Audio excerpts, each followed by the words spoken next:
বাংলাদেশের ১৩তম জাতীয় সংসদে সংসদ সদস্যরা আছেন। তারা বিভিন্ন বয়সের, বিভিন্ন জেলা থেকে এসেছে, বিভিন্ন অভিজ্ঞতা থেকে এসেছে, বিভিন্ন শিক্ষাগত যোগ্যতা নিয়ে এসেছে। এবং তারা দেখা যাচ্ছে ২য় বিশ্বযুদ্ধের যে আগের জেনারেশনটা যেটাকে বলা হয় সাইলেন্ট জেনারেশন, ২য় বিশ্বযুদ্ধের পরের জেনারেশন বেবি বুমার, তারপরে জেনারেশন এক্স, ওয়াই, জেনারেশন জি সব জেনারেশনের মানুষ কিন্তু এখানে আছেন। এখানে হয়তোবা কেউ ৬ বার সংসদ সদস্য হয়েছে, কেউ ১ বার সংসদ সদস্য হয়েছে।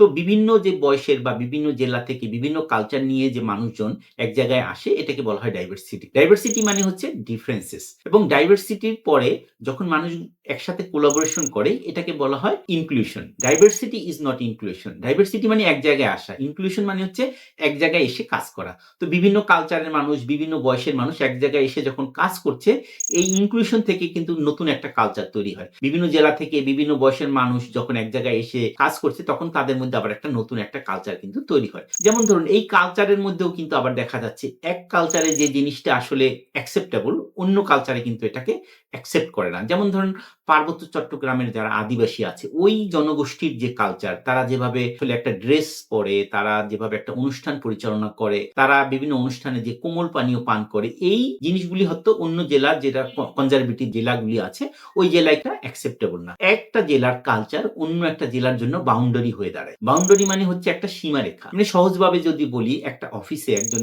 মেইল এবং ফিমেল তাদের মধ্যে যে একটা গ্যাপ থাকা বা একটা দূরত্ব থাকা বা একটা সীমানা থাকা দরকার এটাকে বলা হচ্ছে বাউন্ডারি। বাউন্ডারি আবার বিভিন্ন রকম হতে পারে। যা ওই আলোচনায় আমরা যাচ্ছি না।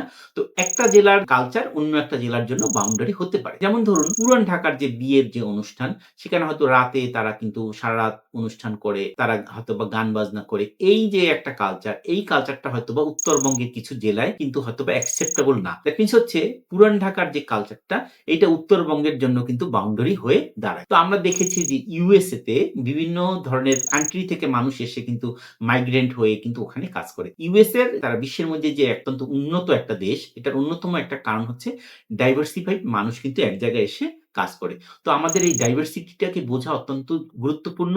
দ্যাট মিনস হচ্ছে বিভিন্ন ধরনের মানুষের একসাথে এসে কাজ করাটা, ইনক্লুশন করাটা এটা কিন্তু অত্যন্ত গুরুত্বপূর্ণ একটা ব্যাপার। এবং এই মানুষের যে কালচার এবং যে বাউন্ডারি এটাও কিন্তু আমাদের বোঝা দরকার। এবং বিভিন্ন মানুষের বিভিন্ন দেশের বিভিন্ন জেলার মানুষের যে কালচার এই কালচারটাকে আমাদের রেসপেক্ট করতে হবে। এবং আমাদের একটা বাউন্ডারি সেট করতে হবে। বাউন্ডারি মানে হচ্ছে সীমা। একটা সীমানা সেট করতে হবে এবং অন্যর বাউন্ডারিটাকে রেসপেক্ট করতে হবে। তাহলে কিন্তু আমাদের ওয়ার্ক প্লেসে একটা ভালো একটা এনভায়রনমেন্ট তৈরি হবে। এবং আমাদের যে আগে যে লিডারশিপ ছিল কন্ট্রোল এবং কমান্ড সেই জায়গা থেকে এখন আমাদের যেহেতু বিভিন্ন জেনারেশনের মানুষ কাজ করছে, এখন কিন্তু আমরা অনেকটা কানেকশন, রিলেশনশিপ বিল্ড এবং ট্রাস্ট এর দিকে আমাদের লিডারশিপটা কনশাস লিডারশিপ এর দিকে চলে গিয়েছে। তো আমরা ডাইভার্সিটি, ইনক্লুশন এবং যদি বাউন্ডারিটা ঠিকভাবে বুঝতে পারি তাহলে আমাদের লিডারশিপটাও কিন্তু ভালো হবে।